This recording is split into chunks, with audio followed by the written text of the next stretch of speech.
पे बना चुके हैं। आज है 23 सेट की बारी। तो सबसे पहला क्वेश्चन आपकी स्क्रीन पर ये रहा आपके सामने, सबसे पहला क्वेश्चन एंड सेकंड क्वेश्चन ये रहा। चलिए साहब, ये दो क्वेश्चन आपके सामने हैं, जल्दी से इन क्वेश्चंस को बनाइए।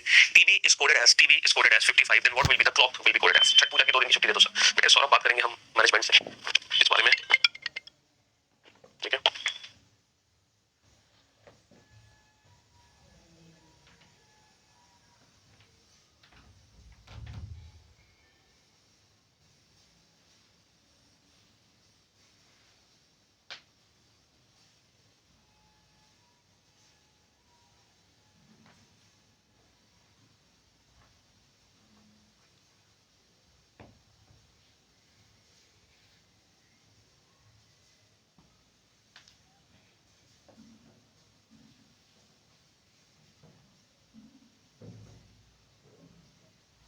हाँ जी, हुआ क्वेश्चन सॉल्व बेटा। If TV is coded as 55, then what will be clock will be coded as. देखो टीवी का कोड किया हमने 55 से, तो हमसे पूछा है क्लॉक की कोडिंग क्या होगी, ठीक है। टी का कोड 20, वी का कोड 22, 20 प्लस 22 कितना होता है 42, और ये है 55। तो कहीं ऐसा तो नहीं 13 और ऐड कर दो, 13 और ऐड कर दो इसमें। अगर ऐसी बात है तो क्लॉक का कोड निकाल के देख लो। क्लॉक की कोडिंग क्या होगी 3, 12, 15, 3, 11, 3 plus 12, 15, 15 plus 15, 30, 30 plus 3, 33, 30 plus 11, 33 plus 11, 34, 44। अब 44 में हमने कितना ऐड किया 13, तो अगर हम 13 ऐड करें तो हमारा आंसर कितना आएगा 57, एंड 57 ऑप्शन प्रेजेंट है। Option B is the right answer. अच्छा, इस क्वेश्चन पे आओ बेटा। In a certain code language opportunity is coded as ... then what will be firework will be coded as. अब देखो अपॉर्चुनिटी को हमने इसमें कोड किया, क्या लॉजिक हमें दिखाई दे रहा है। अगर हम रिवर्स जाएं तो बेटा -3 है ना, फिर -3 के बाद नहीं अपोजिट है love Kanpur, Kanpur love Indian railway GT road for man, Indian railway GT road by. Opposite कर दो बेटा अपोजिट, तो Kanpur Indian railway love PIL PIL। अच्छा, ड्यू इवनिंग इंडियन रेलवे और 4 PIL DBI PIL DBI PIL DBI PIL DBI are you, ठीक है। हाँ जी, option C is the right answer. Reverse कर हमने अपोजिट करके रिवर्स लिख दिया, ठीक है मेरे भाई। चलिए नेक्स्ट क्वेश्चन पे आ जाओ। Question number 3 and question number 4। Question number 3 and 4। Arrange this letter of each groups to make meaningful word and find the odd one out. पहले तो बेटा मीनिंगफुल वर्ड बनाओ और फिर उनमें से ऑड छांटो। तो हम इससे मीनिंगफुल वर्ड बना सकते हैं 1, है ना। इससे मीनिंगफुल वर्ड बना सकते हैं 9 NINE। इससे मीनिंगफुल वर्ड बना सकते हैं THREE3। लेकिन इससे कोई मीनिंगफुल वर्ड नहीं बनेगा जो कि नंबर दे। ओके, 4 5 3 का यूज करके 8000, 2 3 2 का यूज करके 36, तो 3 3 का यूज करके क्या बनेगा जल्दी से बनाओ। हमें एक छोटी सी हिंट मिली है, स्क्वायर है बेटा, 6 का स्क्वायर है और ये भी स्क्वायर है। हाँ, ये स्क्वायर नहीं है ना, ये स्क्वायर नहीं है ना, स्क्वायर का कॉन्सेप्ट नहीं है। कुछ और लॉजिक है, सोचो बेटा कुछ और लॉजिक क्या हो सकता है जल्दी से। हाँ, 4 5 20 20 3 60, 5 3 8। हाँ जी, क्यूब है। ओके, सही पहचाना आपने। क्या है बेटा, क्यूब है। अच्छा जी, 4 5 20, 4 5 20 और 20 का क्यूब, 2 3 6, फिर 6 का स्क्वायर। अच्छा, 4 3 12 और फिर 12 का क्यूब आ जाएगा। 12 का क्यूब, 12 का क्यूब कितना होगा 1728। 12 का क्यूब कितना होगा 1728, ठीक है भाई। चलिए next question number 5 and question number 6। ये क्वेश्चन नंबर 5 और 6 आपके सामने है आपके स्क्रीन पर, ठीक है। चलो इन क्वेश्चंस को डील करो। Aviation is coded as, then how will be minister will be coded. हमने एविएशन को इसमें कोड किया, तो मिनिस्टर की कोडिंग क्या होगी, ठीक है मेरे भाई। सोच कर देखो, एविएशन को हमने कोड किया बहुत बड़े से नंबर में, तो यहाँ पर हमसे पूछा है मिनिस्टर की कोडिंग क्या होगी। जल्दी से फटाफट।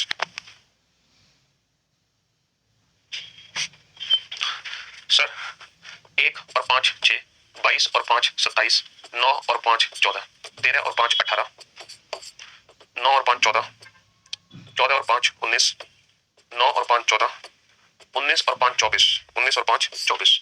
हर एक लेटर में +5 कर दो, हर एक लेटर में +5 कर दो। 1 2 3 4 5 6 7 8 9 10 11 12 13 14 15 16 17 18, 18 है तो 3 3 या 6 6 की ग्रुपिंग करो। हमने 3 3 या 6 6 की ग्रुपिंग करो बेटा। यहाँ पे डी भी है तो मेरे ख्याल से 6 6 की ग्रुपिंग कर लेते हैं। 1 2 3 4, या फिर ABCD का ग्रुप बनता हुआ दिखाई दे रहा है हमें। ABCD 4 4 की ग्रुपिंग अगर हम करें तो यहाँ पे डी की कमी है ABCD में, यहाँ पे डी की कमी है ABCD में, यहाँ पे बी की कमी है ABCD में, और यहाँ पे बी और डी दोनों की कमी है। डी डी बी ऑप्शन है DDB, लेकिन DDB कोई भी ऑप्शन नहीं है, तो ये वाला लॉजिक हमारा गलत है। तो हम 3 3 की ग्रुपिंग अगर करें, अगर हम 3 3 की ग्रुपिंग अगर हम करते हैं तो BAC BAC BAC, और ये क्या हो गया, ये हो गया DCA DCA DCA। क्या ये लॉजिक बना, BAC DCA BAC DCA BAC DCA DAC BD DAC BD। Yes, ये ऑप्शन हमारा प्रेजेंट है। Option D is the right answer, option D. तो हमने 3 3 की ग्रुपिंग से क्वेश्चन बना लिया है ना, 3 3 की ग्रुपिंग से क्वेश्चन बना लिया। चलिए नेक्स्ट क्वेश्चन पे आओ। Question number 7 and question number 8। Question number 7 and question number 8 आपके स्क्रीन पर आपके सामने है। उत्तर की ओर मुख किए, उत्तर की ओर मुख किए एक पंक्ति में आर दाएं छोर से 12वें स्थान पर है। बेटा जो आर है वो दाएं छोर से 12वें स्थान पर है। ये जो आर है ना, ये जो आर है ये दाएं छोर से 12वें स्थान पर है, और एस दाएं से 5वें स्थान पर है, और जो एस है वो दाएं से 5वें स्थान पर है। एफ जो बाएं छोर से 10वें स्थान पर है, जो एस है बेटा वो बाएं छोर से 10वें स्थान पर है। तो पंक्ति में कुल कितने बच्चे हैं मेरे भाई। टोटल डिस्टेंस कितनी है 10 और 5, 15 की दूरी है। 15 की दूरी में व्यक्ति कितने होंगे, 15 की दूरी में व्यक्ति होंगे 14। के हिसाब से इस क्वेश्चन का आंसर 14 आएगा, लेकिन इंग्लिश में देखते हैं, इंग्लिश में क्या है, R is 12 from the right hand and is 5th to the right of S. Okay, English में क्वेश्चन सही है, हिंदी के हिसाब से 14 आंसर सही है, इंग्लिश में क्वेश्चन कुछ और है। इंग्लिश में क्वेश्चन क्या है, in a row of children facing north R is 12th from the right hand and is 5th to the right of S. देखो S who is 10th from the left hand, जो S 10th है भैया, जो S बाईं ओर से 10वें स्थान पर है, उसके 5th राइट में कौन बैठा है, इसके 5th राइट में बैठा है कौन, आर, इसके 5th राइट में आर बैठा है। बेसिकली क्वेश्चन ये है, आर जो दाएं छोर से 12वें स्थान पर है, आर जो दाएं छोर से 12वें स्थान पर है, एस के दाएं से, और एस के, अच्छा सही था, हिंदी में भी सही लिखा था, हमने गलत ही पढ़ लिया, हिंदी में भी क्वेश्चन सही लिखा था, हमने गलत पढ़ लिया। देखो क्वेश्चन बिल्कुल सही लिखा है हिंदी में भी, हमने ही गलत पढ़ लिया। दोबारा से करते हैं, आर दाएं छोर से 12वें स्थान पर है और एस के दाएं से 5वें स्थान पर है, ये एस है, इसके दाएं 5वें स्थान पर है, इसके दाएं 5वें स्थान पर कौन है, आर, आर दाएं छोर से 12वें स्थान पर है, आर दाएं छोर से 12वें स्थान पर है, आर दाएं छोर से 12वें स्थान पर है, और एस के दाएं से 5वें स्थान पर, और एस के दाएं 5वें स्थान पर है। यदि एस बाएं छोर से 10वें स्थान पर हो तो पंक्ति में कुल कितने व्यक्ति हैं, बिल्कुल सही लिखा था हिंदी में। तो बेटा दूरी कितनी बनी, 10 और 5 15, 15 और 12 27, 27 की दूरी बनी तो 26 व्यक्ति होंगे, दूरी से एक कम, 27 की दूरी बनी तो 26 व्यक्ति हो गए, ठीक है। हाँ जी, अगले क्वेश्चन की तरफ चलते हैं। उपरोक्त व्यवस्था में ऐसी कितनी सम संख्याएं हैं जिनकी ठीक पहले एक ऐसी संख्या है जो एक पूर्ण वर्ग है। क्या 8 काउंट होगी, नहीं, 2 काउंट होगी, नहीं, 4 काउंट होगी, नहीं, 6 काउंट होगी, नहीं, 8 काउंट होगी, नहीं, 9 काउंट होगी, नहीं, 9 तो वैसे भी सम संख्या नहीं है, हम सम संख्याओं को देख रहे हैं, कौन सी सम संख्या बेटा, 8 काउंट नहीं होगी, 2 भी काउंट नहीं होगी, 4 भी नहीं होगी, 6 भी नहीं होगी, 8 भी नहीं होगी, और ये 6 काउंट होगी, क्योंकि ये एक ऐसी सम संख्या है जिसके ठीक पहले एक ऐसी संख्या है जो पूर्ण वर्ग है। 6 के बाद 2 भी काउंट नहीं होगी, 8 भी काउंट नहीं होगी, ये 4 भी काउंट नहीं होगी, बट ये वाली 4 काउंट होगी क्योंकि इससे ठीक पहले पूर्ण वर्ग है, ये भी 4 काउंट होगी क्योंकि इससे ठीक पहले पूर्ण वर्ग है, 2 भी काउंट नहीं है, 8 भी काउंट नहीं है, 2 भी नहीं है, और 2 भी नहीं है, और 6 भी नहीं है, तो 1 2 3 3 है ऐसी, 3 है ऐसी जिनके ठीक पहले एक पूर्ण वर्ग है। 3 ऐसी संख्याएं हैं बेटा, कितनी संख्या है, 3 संख्या है। चलिए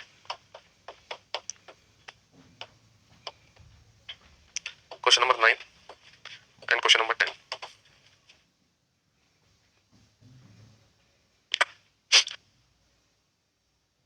ये दो क्वेश्चन आपके सामने है, बनाओ जल्दी से इन क्वेश्चन को। टॉवर डी टॉवर एफ के पूर्व में है, एफ के पूर्व में बेटा, ये मान लो एफ है, इसके पूर्व में डी है तो इसका पूर्व होगा राइट, तो इसके पूर्व में डी है। टॉवर डी टॉवर एफ के पूर्व में है, टॉवर डी के उत्तर में है, डी का उत्तर यानी कि ऊपर, टॉवर डी के उत्तर में है, टॉवर एच बी के दक्षिण में है, बी का दक्षिण यानी कि नीचे, लेकिन डी के उत्तर में है यानी कि ऊपर है, एच।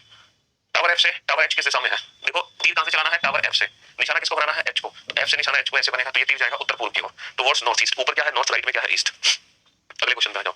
पिंक से ग्रीन, पिंक से ग्रीन की बात करें तो बेटा पिंक कहां है, पिंक यहां है, और ग्रीन कहां है, ग्रीन ये है, तो बेटा ये रेड और ये रेड आपस में कर सकते हैं सर, ओनली अ फ्यू का मतलब दो होता है, some pink are red and some pink are not red, some red are green some red are not green. अब देखो हम इसको अगर सम पिंक आर रेड मानेंगे, इसकी वैल्यू तो डेफिनेटली 50 है, अगर हमें दोनों जोड़ने हैं तो हमें इसकी वैल्यू 100 लेनी पड़ेगी, इसका मतलब ये है कि हमें इसको नेगेटिव मानना पड़ेगा, सम पिंक आर नॉट रेड, तब ये दोनों जुड़ पाएंगे, और जब पॉजिटिव नेगेटिव जुड़ते हैं इसको फिर हमें पॉजिटिव मानना पड़ेगा, तो हमें नेगेटिव रिजल्ट बनाना पड़ेगा। लेकिन बेटा पिंक से रेड, पिंक से ग्रीन, ना तो मैं पढ़ सकता सम पिंक आर नॉट ग्रीन क्योंकि 100 नहीं है, ना ही मैं पढ़ सकता नो पिंक इज ग्रीन क्योंकि 100 नहीं है, तो कहने का मतलब है पिंक से ग्रीन नो रिलेशन है, और नो रिलेशन के केस में सारी पॉसिबिलिटी सही होती है, नो रिलेशन के केस में सारी पॉसिबिलिटी सही होती है, नो रिलेशन के केस में सारी पॉसिबिलिटी सही होती है। अब आ जाओ रेड से ब्लू, अगर हम रेड से ब्लू की बात करें बेटा तो ग्रीन से ग्रीन कट गया, तो रेड से ब्लू बनेगा सम रेड आर ब्लू, और ये सम रेड आर ब्लू है ना, ग्रीन से ग्रीन कट गया सम रेड आर ब्लू, तो ये सम रेड आर ब्लू है, ठीक है। तो इस क्वेश्चन का आंसर हो गया बोथ फॉलो, इस क्वेश्चन का आंसर हो गया बोथ फॉलो।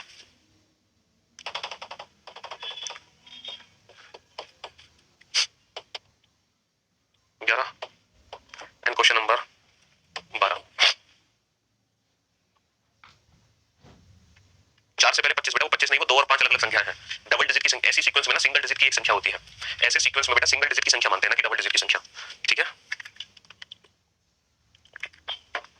हाँ जी, तो बेटा मास्टर से टाइम पर आना है, अगर हम मास्टर से टाइम की बात करें, मास्टर ये है, टाइम ये है, तो बेटा गुड लर्न से लर्न कनेक्ट हो गया, लेकिन गुड से गुड कनेक्ट नहीं हो सकता क्योंकि दोनों की वैल्यू 50 है, दोनों की वैल्यू 50 है, इसका मतलब मास्टर और टाइम में कोई रिलेशन नहीं है, मास्टर और टाइम में कोई रिलेशन नहीं है, लेकिन ये कॉम्प्लीमेंट्री पेयर है, तो इस क्वेश्चन का आंसर होगा ईदर फर्स्ट और सेकंड फॉलो, क्योंकि ये कॉम्प्लीमेंट्री पेयर है, तो इस क्वेश्चन का आंसर होगा ईदर फर्स्ट और second follow. C D E F G H I J K L M N O P Q R S T U V U V N O P Q R S T U V S T E F G H I J K, E का I से बन गया, L M N O P Q, L M N O P Q, T से तो बनेगा नहीं, G H I J K L M N O P Q R, G H I J K L I J K L, तो बेटा more than नहीं 1 2 3 1 2 3 4, तो 4 option तो है नहीं, तो डेफिनेटली 4 से अधिक आंसर होगा, कोई और भी बन जाएगा, ठीक है। L L M N O P Q E F G H I J S N O P Q, और तो मोर देन 3 होगा शायद ये आंसर, ये मोर देन 3 है, ठीक है, मोर देन 3, मोर देन 4 नहीं, मोर देन 3। चलिए नेक्स्ट क्वेश्चन पे चलते हैं, क्वेश्चन नंबर 13, डिक्शनरी का क्वेश्चन आपके सामने है, ठीक है, and question number 14। S to U, S T U, yes, एक और बनेगा इसमें, ये एज टू यू, बिल्कुल सही कहा। तो 1 2 3 4 5 मोर देन 4, तो मोर देन 4, ठीक है, बिल्कुल सही कहा आपने। चलिए नेक्स्ट क्वेश्चन करिए। हाँ जी, डिक्शनरी ऑर्डर में, डिक्शनरी पैटर्न में वर्ड्स को रीअरेंज करो, ठीक है। तो सबसे पहले 2 आएगा या 1 आएगा, 2 और 1 में कंपैरिजन कर लो। बेटा टी के बाद टी से टी कट गया, लेकिन ई पहले आएगा, तो 1 पहले आएगा, तो 2 वाले ऑप्शन हटा दो। अब 1 के बाद 3, 1 के बाद 3, 3 के बाद 2, 3 के बाद 2। अब 4 और 5 में कंपैरिजन करो, 4 पहले आएगा या 5 पहले आएगा। टी से टी कट गया, पहले ओ आएगा बाद में आर, तो 4 पहले आएगा, तो 4 वाला यानी कि option B is the right answer, option B is the right answer. अच्छा, मिलने के स्थान पर 8:50 से 20 मिनट पहले पहुंचकर सुमित ने पाया कि वह 40 मिनट बाद आने वाले व्यक्ति से 30 मिनट जल्दी पहुंच गया है, तो मिलने का सही समय क्या था? बहुत बढ़िया क्वेश्चन। मिलने के स्थान पर 8:50 से 20 मिनट पहले, बेटा 8:50 से 20 मिनट पहले कितना होता है? 50 से 20 मिनट पहले 8:30, तो 8:30 पर सुमित पहुंच गया, 8:30 पर सुमित पहुंच गया, और उसने क्या देखा कि वह 40 मिनट बाद आने वाले व्यक्ति से 30 मिनट जल्दी पहुंचा है। 30 मिनट जल्दी पहुंचा है, 30 मिनट जल्दी किससे पहुंचा है? जो 40 मिनट बाद आएगा, यानी कि 30 मिनट जल्दी पहुंचा है, तो यानी कि दूसरा व्यक्ति पहुंचेगा 9 बजे। भैया 8:50 से 20 मिनट पहले पहुंचा, यानी कि 8:30 पे पहुंचा, और ये उस व्यक्ति से 30 मिनट पहले आया, यानी कि वो व्यक्ति 30 मिनट बाद आएगा, यानी कि 9 बजे। और ये जो 9 बजे व्यक्ति आ रहा है ना, ये 40 मिनट बाद आया है, 40 मिनट बाद। तो अगर ये 40 मिनट बाद आया है, तो जो सही समय है मिलने का वो है 8:20, वो है 8:20। सही समय क्या है? 8:20, 8:20, option D is the right answer, option D is the right answer. ठीक है मेरे भाई, किसकी ट्रिक बताएं बेटा अभिनव? क्वेश्चन नंबर 13 की या 14 की? किस क्वेश्चन की ट्रिक जानना चाह रहे हो? 13 की ट्रिक क्या है कि 13 क्वेश्चन को बेटा हमें ऑप्शन से बनाओ। आप ऑप्शन से चेक करो कि कौन सा ऑप्शन सही है, ए बी सी डी में से, तो कंपैरिजन करो कि कौन सा वर्ड पहले आएगा। इसकी यही ट्रिक है, और कोई ट्रिक नहीं है। अच्छा, क्वेश्चन नंबर 14 को देखें तो ये लैंग्वेज बेस्ड क्वेश्चन है। इस क्वेश्चन में हमें लैंग्वेज को समझना होगा कि क्वेश्चन हमसे कहना क्या चाह रहा है बच्चा। हमसे ये कहना चाह रहा है कि एक व्यक्ति 8:50 से 20 मिनट पहले पहुंचा, तो बेटा वो पहुंचा कितने बजे? 8:50 से 20 मिनट पहले, यानी कि वो 8:30 पे पहुंचा, और वो उस व्यक्ति से 30 मिनट पहले पहुंचा है, यानी कि वो व्यक्ति कब पहुंचा होगा? वो व्यक्ति पहुंचा होगा 9 बजे, और ये जो 9 बजे व्यक्ति पहुंच रहा है ये खुद 40 मिनट बाद आया है। अगर ये 40 मिनट बाद आया है, तो जो सही समय मिलेगा वो 8:20 है। तो ये क्वेश्चन बेटा लैंग्वेज बेस्ड क्वेश्चन है, ठीक है। ये क्वेश्चन है लैंग्वेज बेस्ड, इसको पढ़ते जाओ, समझते जाओ, ठीक है। क्वेश्चन नंबर 16 और 15,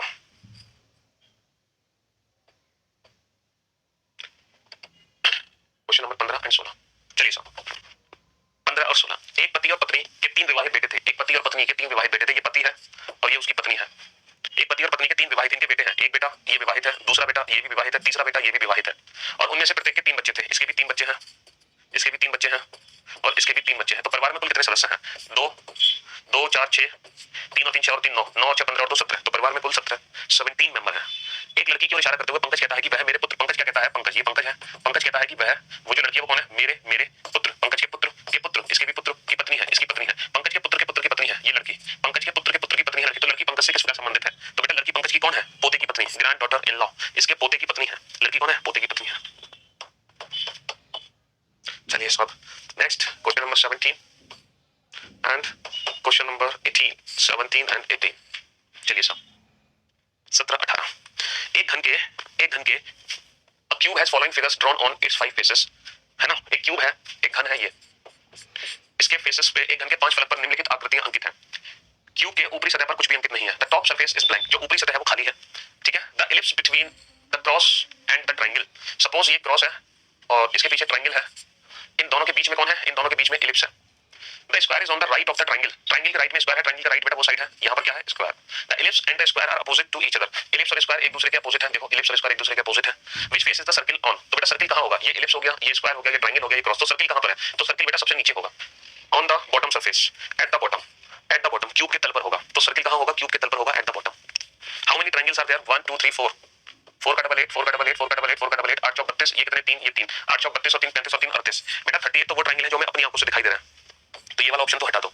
38 तो वो ट्रायंगल है जो हमें अपनी आंखों से दिखाई दे रहा है, मन की आंखों से काउंट करो। इन दोनों फिगर को आपस में जोड़ो, 2 ट्रायंगल एक्स्ट्रा, इन दोनों को जोड़ो, 2 ट्रायंगल एक्स्ट्रा। देखो 2 ट्रायंगल तो इन दोनों को मिलाकर बने, 2 ट्रायंगल इन दोनों को मिलाकर बने, और 2 ट्रायंगल इन दोनों को मिलाकर बने। तो बेटा 6 ट्रायंगल यहाँ से आगे। ऊपर वाले पार्ट को इसमें जोड़ने पे कोई भी ट्रायंगल बनेगा एक्स्ट्रा? नहीं। नीचे वाले पार्ट को जोड़ने पर बनेगा एक्स्ट्रा ट्रायंगल? सर नहीं बनेगा। तो कितने एक्स्ट्रा बनेंगे? 6 ट्रायंगल एक्स्ट्रा बनेंगे, यानी कि 44 इज द राइट आंसर। सिर्फ 6 ट्रायंगल एक्स्ट्रा बनेंगे और कोई भी ट्रायंगल एक्स्ट्रा यहाँ पे नहीं बनेगा, सिर्फ 6 ट्रायंगल एक्स्ट्रा बनेंगे।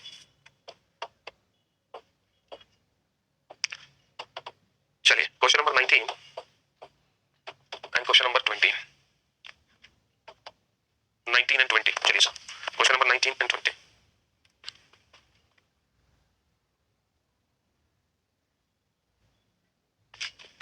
हाँ जी, देखो अगर हम इस क्वेश्चन पर ध्यान दें, 15 - 9 6, 22 - 16 6, 6 - 36, 11 - 7 4, 13 - 9 4, 4 चौक 16। अच्छा 21 - 13 8, तो 15 में से ऐसा कौन सा नंबर घटा है जिसमें 8 आ जाए? तो 8 64 आए, तो 19 नहीं है, 15 और 8 22 गलत, 15 और 5 20, 15 और 8 23, 23 होना चाहिए, ताकि दोनों का डिफरेंस 8 आ जाए, 8 और 8, ठीक है, तो 8 64 हो जाए। दी गई आकृति में कितने लोग केवल 2 विषय पढ़ते हैं? केवल 2 विषय। तो बेटा ये जो 5 है ये केवल 2 विषय पढ़ते हैं, मैथ्स और फिजिक्स। ये जो 6 है ये केवल 2 विषय पढ़ते हैं, केमिस्ट्री और मैथ। ये जो 12 है ये भी केवल 2 विषय पढ़ते हैं, केमिस्ट्री और फिजिक्स। तो 12 और 6 और 5, 12 और 6 18 और 5 23, 23 ऐसे स्टूडेंट्स हैं जो केवल 2 विषय पढ़ते हैं, 5 और 12 17 और 6 23। ठीक है मेरे भाई।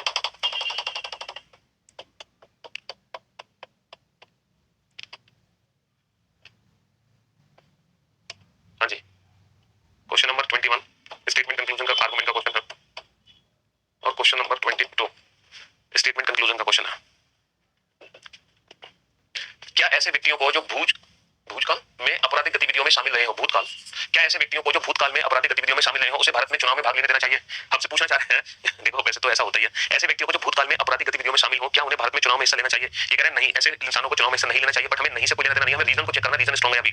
ऐसे व्यक्ति देश तथा देशवासियों की सेवा नहीं कर सकते, ये बिल्कुल फैक्ट है। तो जो फैक्ट है बेटा वो सही है, जो फैक्ट जो बेटा जो खुद अपराध, जो खुद क्रिमिनल है ना, जो खुद क्रिमिनल है, जो खुद अपराधी है, वो कैसे देश की सेवा करेगा? तो ये एकदम फैक्ट है। Yes it is democracy, let people decide whom to vote. अच्छा जी, डेमोक्रेसी तो इसका मतलब ये थोड़ी है किसी रेपिस्ट को जाके हम प्रधानमंत्री का चुनाव लड़ने देंगे, ठीक है? तो ये बिल्कुल गलत है। तो इस क्वेश्चन का आंसर हो गया only first strong, only first strong, केवल पहला ही तर्क ठोस है, केवल पहला ही तर्क ठोस है, ओनली फर्स्ट स्ट्रांग, केवल पहला ही तर्क ठोस है।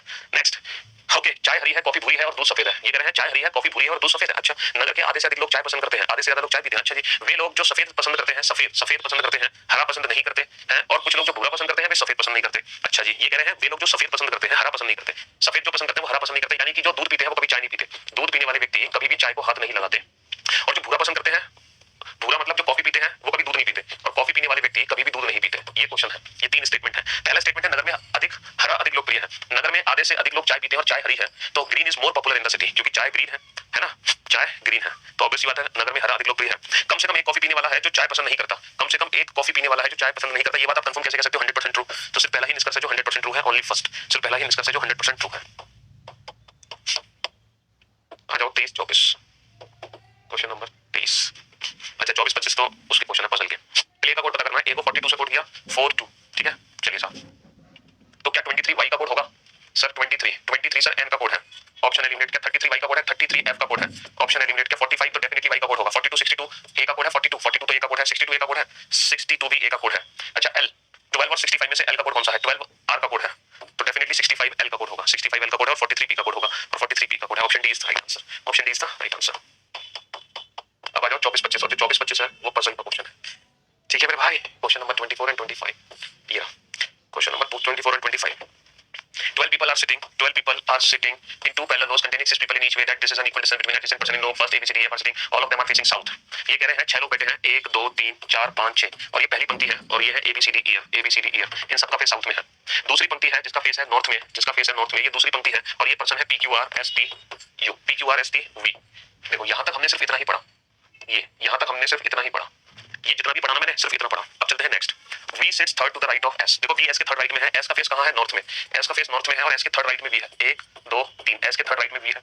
S फेसेस F, S के सामने कौन है? S के सामने F है, S के सामने कौन है? F, and F does not sit any of the extreme end of the line. बेटा F किनारे पर नहीं है, इसका मतलब ये है 2 पॉसिबिलिटी है। अगर F किनारे पर नहीं है तो 2 पॉसिबिलिटी है, दोनों ही पॉसिबिलिटी हम बना लेते हैं। क्या है पता है? या तो एक व्यक्ति यहाँ पर है या फिर दोनों ही व्यक्ति यहाँ पर है, क्योंकि F किनारे पर नहीं है, F किनारे पर नहीं है। 6 व्यक्ति है ना टोटल, चलो हमने दोनों पॉसिबिलिटी अलग अलग बना ली। D sits third to the right of C, D C के थर्ड राइट में है, D sits third to the right of C, C के थर्ड राइट पे D है। देखो मैं C का थर्ड राइट, C को यहाँ बैठा सकता हूँ, C के थर्ड राइट पे D, 1 2 3, नहीं ये तो C का लेफ्ट हो जाएगा, C यहाँ नहीं आ सकता, C का थर्ड राइट नहीं है, C यहाँ नहीं आ सकता, C का थर्ड राइट नहीं है, C यहाँ आ सकता है, C के थर्ड राइट पे। अच्छा अगर एक यहाँ है तो एक यहाँ बैठाओगे, 2 पॉसिबिलिटी बनी ना, पहली में तो एक इधर, दूसरी में दोनों ही इधर बैठा दिए। C यहाँ भी नहीं आ सकता, C यहाँ आ सकता है, C 2 जगह आ सकता है, एक जगह 2 जगह। ऐसे ही C यहाँ आ सकता है, C के थर्ड राइट पे D, और C यहाँ आ सकता है, C के थर्ड राइट पे D। ठीक है मेरे भाई? हाँ जी, देखो ये R फेसेस C है, R फेसेस C होगा C। ठीक है मेरे भाई?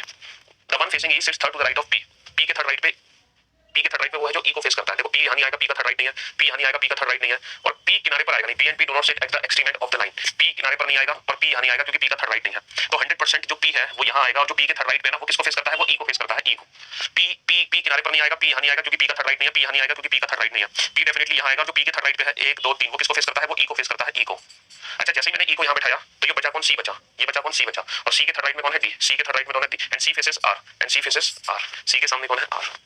ठीक है, ये ना R faces C। T is not an immediate neighbour of S, T S का पड़ोसी नहीं है, T S का पड़ोसी नहीं है, तो T यहाँ गया, बचा कौन? Q, T S का पड़ोसी नहीं है। Okay,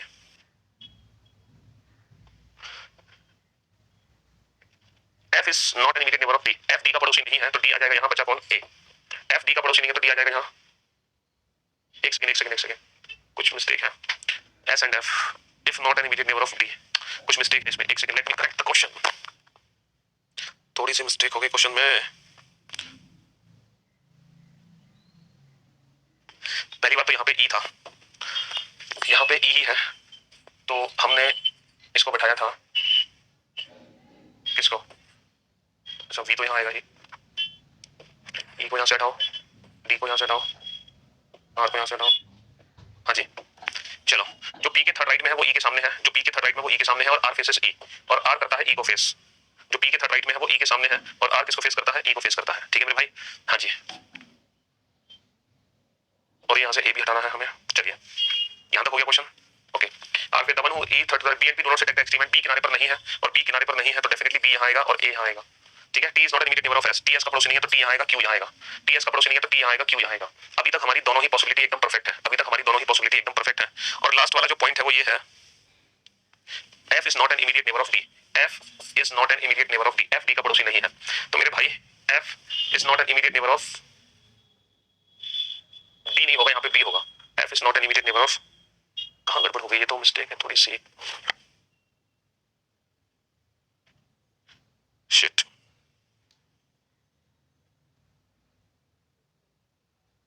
F is not an immediate neighbor of D.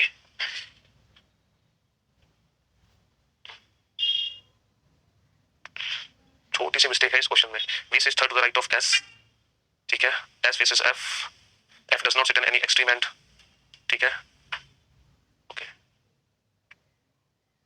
चलिए, क्वेश्चन में कुछ मिस्टेक है, इस क्वेश्चन को लीव इट, इसको छोड़ते हैं, इसमें कुछ गलती है, 24-25 क्वेश्चन, थोड़ी सी मिस्टेक है इस क्वेश्चन में, मैं अभी करेक्ट करवाता हूँ इस क्वेश्चन को, टेंशन ना लो, मैं करेक्ट क्वेश्चन आपके सामने लेकर आता हूँ, जब तक आप बाकी के क्वेश्चन बनाओ। मैं अभी करेक्ट क्वेश्चन आपके सामने लाऊंगा 24-25, जब तक आप 26-27 बनाओ। मैं बताता हूँ क्वेश्चन कौन सा है ये, question number 26, question number 26, question number 27, हाँ जी, क्वेश्चन नंबर 26-27। उस क्वेश्चन को मैं दोबारा से आपके सामने लेकर आऊंगा, पजल वाले क्वेश्चन को वेट, जब तक ये क्वेश्चन बना लेते हैं। अब देखो, ये जो क्वेश्चन हमारे सामने है, हर इंडिविजुअल ऑप्शन चेक करो। ऑप्शन बी को चेक करने से आ गया, ऑप्शन बी, हाँ ऑप्शन बी, लेकिन ऑप्शन बी में बेटा ये वाली लाइन हमें नहीं मिल पाएगी, एक्स्ट्रा वाली नहीं मिल पाएगी, एक्स्ट्रा वाली लाइन यहाँ मिलेगी, लेकिन फिर वो बीच में डंडा नहीं मिलेगा। तो इसका मतलब ये है, हमें इसी ऑप्शन को सेलेक्ट करना पड़ेगा, क्योंकि और कोई ऑप्शन हमारे पास नहीं बचता, और कोई ऑप्शन नहीं हमारे पास नहीं है, एक और ऑप्शन है, एक्स्ट्रा वाली लाइन हमें मिलेगी, यहाँ मिलेगी हमें एक्स्ट्रा वाली लाइन, इस पे ये मिलेगी, ऑप्शन डी पे ये एक्स्ट्रा लाइन हमें मिलेगी। Option D is the right answer, option D is the right answer, option D is the right answer, ठीक है। अच्छा, नेक्स्ट आ जाओ बेटा, इसके राइट हैंड साइड पे मिरर रखोगे तो ट्रायंगल ही दिखाई देगा, पास वाला पॉइंट दूर दिखाई देगा, और नहीं दूर वाला दूर दिखाई देगा, पास वाला पास। तो ये वाली लाइन ऐसे है, ये ऐसे दिखाई देगी, और ये लाइन ऐसे जा रही है, ये ऐसे दिखाई देगी, और ये दूर है, ठीक है। और ये तो बेटा ये नीचे रहेगा, गलत, ये सही है बिल्कुल, और ये जो लाइन ऐसे है, वो ये जो लाइन ऐसे है, वो ऐसे वाली लाइन ऐसे बनेगी, ऐसे वाली, ये गलत, ये गलत। Option C is the right answer, option C is the right answer, option C is the right answer.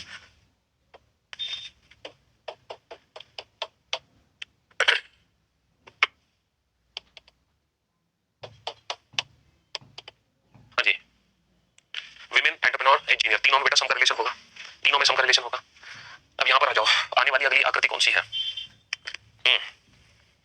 हम कैसे देखें आने वाली अगली आकृति कौन सी है। हम एक चीज नोटिस कर सकते हैं, ये इससे लिंक है और ये इससे लिंक है, तो अगली आकृति ये वाली होगी, है ना। और इसमें हुआ क्या कि ये एक ऊपर चला गया और ये नीचे चला गया, ये ऊपर, यानी कि ये जो फिगर है ना, ये ऐसे शिफ्ट हो गया, ऊपर की तरफ शिफ्ट हो गया। तो अभी भी ये ऊपर जाएगा, ये ऊपर, तो ये ऐसे हो जाएगा, ये सबसे नीचे आ जाएगा और ये ऊपर शिफ्ट हो जाएगा, ठीक है। हाँ, तो कौन सा ऑप्शन होगा, यहाँ ये वाला होगा और यहाँ ये वाला होगा। तो option D is the right answer, option D is the right answer, option D is the right answer.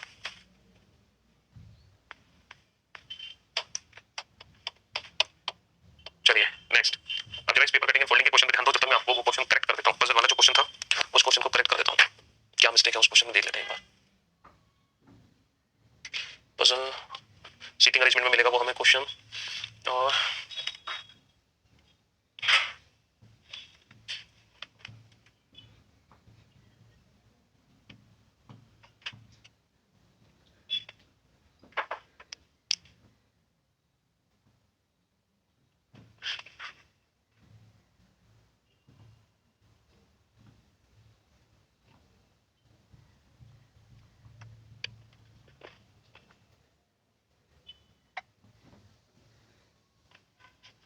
चलो मिल गया क्वेश्चन। हाँ जी, देखो पहले पेपर को कैसे उठाओगे, पहले पेपर को ऐसे उठाओगे तो ये लाइन यहाँ बनेगी, ये सर्कल यहाँ, और ये ट्रायंगल ऐसे बनेगा। फिर ऐसे ऐसे उठाने पर कुछ नहीं होने वाला। हाँ, ऐसे जब फोल्ड किया ना तो ये ऐसे होगा, कट ऐसे लगेगा, तो यहाँ छोटा सा कट लगेगा, ये जो कट है ना, ये जो कट है वो हमें ऐसे दिखाई देगा, ये ऐसे वाला कट हमें दिखाई देगा इस तरीके से, ये ऐसे कटा हुआ है, ये ऐसे कटा हुआ दिखाई देगा। बस किनारे किनारे से, दो किनारे से कटेगा, दो किनारे से, चारों किनारे से नहीं कटेगा, सिर्फ दो किनारे से कटेगा, और ये दो सर्किल एक्स्ट्रा नहीं आएंगे। तो option A is the right answer, option A is the right answer. ठीक है, देखो वो क्वेश्चन ये था, वो क्वेश्चन ये था जो हम देख रहे थे, ये वाला क्वेश्चन था। V sits third to the right of S। Question को दोबारा से पढ़ते हैं।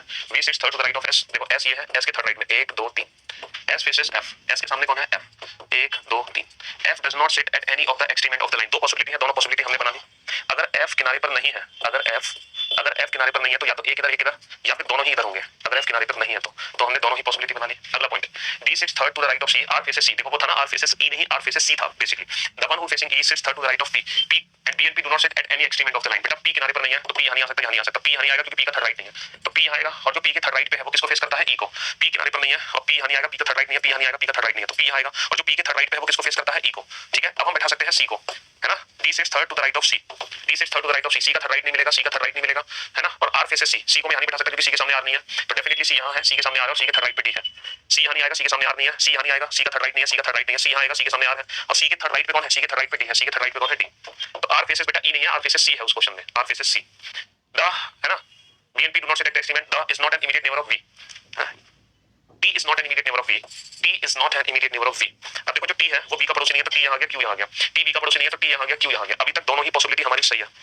A is not an immediate neighbor of C, A is not an immediate neighbor of C, A C का पड़ोसी नहीं है, तो बेटा मैं A को कहाँ बैठाऊँ? ये पॉसिबिलिटी गलत हो गई और ये पॉसिबिलिटी सही हो गई। A C का पड़ोसी नहीं है, हाँ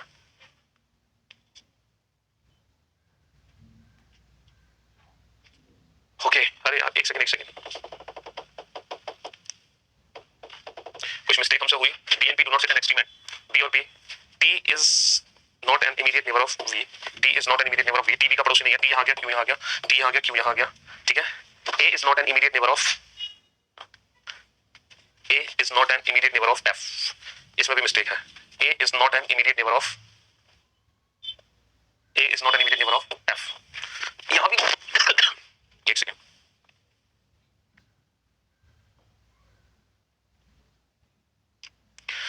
हाँ D is not an immediate, A is not an immediate neighbor of, गड़बड़ है क्वेश्चन में ही। हाँ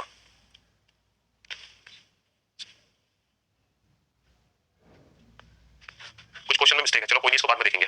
कुछ क्वेश्चन में ही मिस्टेक है। A is not an immediate neighbor of C, अगर A C का पड़ोसी नहीं है तो A को मैं कहीं भी नहीं बैठा सकता। ठीक है, हो तो गया। अरे सही तो है क्वेश्चन, क्वेश्चन सही तो था बेटा। देखो T is not an immediate neighbor of V, T B का पड़ोसी नहीं है, T B का पड़ोसी नहीं है, and A is not an immediate neighbor of C। अगर A C का पड़ोसी नहीं है तो मैं A को कहाँ बैठाऊं? तो इसका मतलब ये पॉसिबिलिटी तो गलत। A C का पड़ोसी नहीं है, बिल्कुल सही कहा, A C का पड़ोसी नहीं है। अब यहाँ पे 2% बचे हैं बैठने को, एक तो बचा है A, दूसरा बचा है B, और हमें पता है B and P do not sit an extreme end, B किनारे पर आएगा नहीं तो B आएगा यहाँ और A आएगा यहाँ। तो ये हमारा क्वेश्चन बन गया, सही था क्वेश्चन। ठीक है, सही था, A is not an immediate neighbor of C, कोई दिक्कत नहीं। ये वाला क्वेश्चन ठीक है, लेकिन जो आपके सेट में क्वेश्चन था वो थोड़ा सा इससे डिफरेंट था, वो गलत क्वेश्चन था, लेकिन था ऐसा ही मिलता जुलता क्वेश्चन। ठीक है, चलिए तो भाई लोगों, कल मुलाकात करेंगे आप लोगों से, तब तक के लिए अलविदा, good bye, take care yourself, thank you so much, good night, शुभ रात्रि, love you all, take care.